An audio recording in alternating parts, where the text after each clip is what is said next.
Yes Padma గారు మీరు mic తీసుకోండి. పద్మ గారు, దుర్గా ప్రసాద్ గారి మనసులో మాట, మీ మనసులో మాట చెప్పండి. నువ్వేం కోరుకుంటున్నావు మమ్మీ?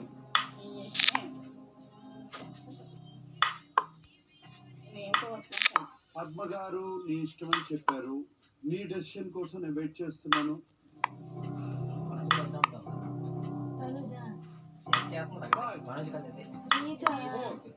కానీ ఇక్కడ వచ్చేస్తాడు కదా. పవన్ డెసిషన్ ఏంటి?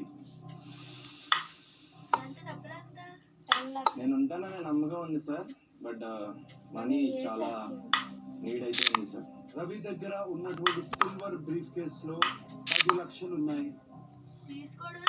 అవి తీసుకుని రవితో బయటకు వచ్చేస్తావా లేదా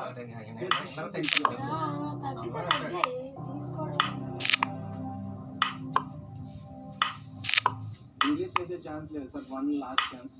సిల్వర్ బ్రీఫ్ కేస్ లో ఉన్న 10 తీసుకుని వస్తావా లేదా అక్కడే ఉండి ట్రై చేస్తావా?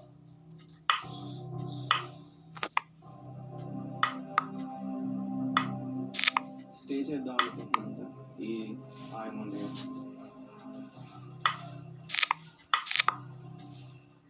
Okay, go to the next step Ravi. ఇదేనా రవి? ఒక్క నిమిషం. సిల్వర్ బ్రీఫ్ కేస్ లో ఉన్న అమౌంట్ ఇంకొక లెవెల్ కి పెరుగుతుంది. దిస్ ఆఫర్ ఇది ఆల్ 3 హౌస్ మేట్స్ కి ఇస్తున్నావు.